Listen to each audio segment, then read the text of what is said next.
بسم الله الرحمن الرحيم. اللهم صل على محمد وآل محمد. السلام على ولي الله وحبيبه، السلام على خليل الله ونجيبه، السلام على صفي الله وابن صفيه، السلام على الحسين المظلوم الشهيد، السلام على أسير الكربات وقتيل العبرات.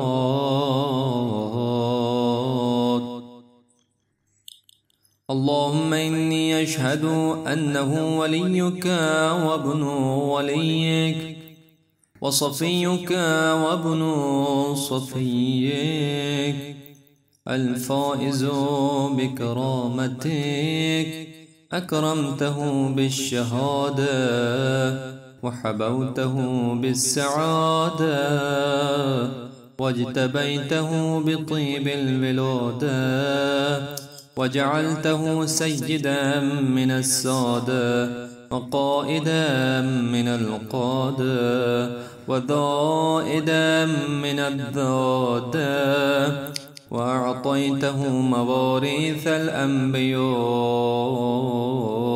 وجعلته حجة على خلقك من الأوصياء،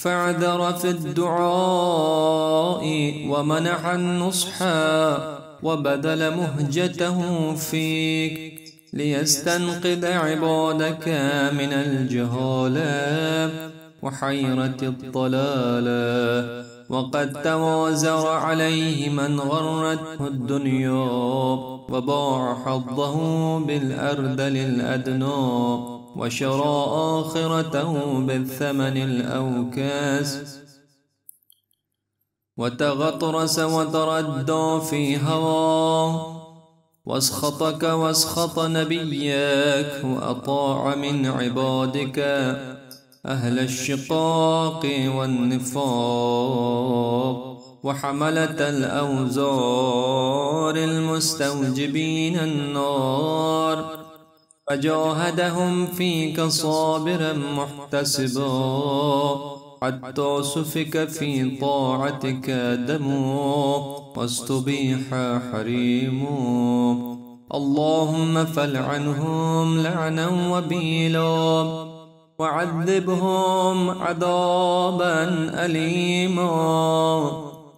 السلام عليك يا ابن رسول الله، السلام عليك يا ابن سيد الأوصياء، أشهد أنك أمين الله وابن أمينه، عشت سعيدا ومضيت حميدا ومت فقيدا مظلوما شهيدا، وأشهد أن الله منجز ما بعدك ومهلك من خذلك ومعذب من قتلك، وأشهد أنك وفيت بعهد الله وجاهدت في سبيله حتى أتاك اليقين. فلعن الله من قتلك ولعن الله من ظلمك ولعن الله أمة سمعت بذلك فرضيت به. اللهم إني أشهدك أني ولي لمن والاه وعدو لمن عاداه. بأبي أنت وأمي يا ابن رسول الله، أشهد أنك كنت نورا في الأصلاب الشامخة والأرحام المطهرة، لم تنجسك الجاهلية بأنجاسها ولم تلبسك المتلهمات من ثيابها، وأشهد أنك من دعائم الدين وأركان المسلمين ومعقل المؤمنين وأشهد أنك الإمام البر التقي الرضي الزكي الهادي المهدي، وأشهد أن الأئمة من ولدك كلمة التقوى وأعلام الهدى والعروة الوثقى والحجة على أهل الدنيا. وأشهد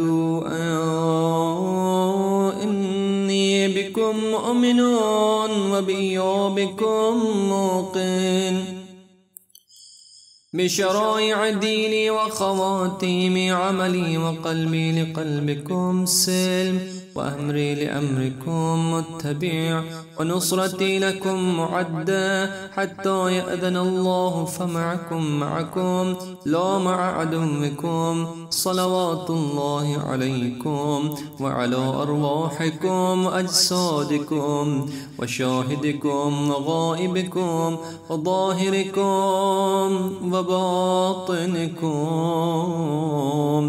آمين رب العالمين.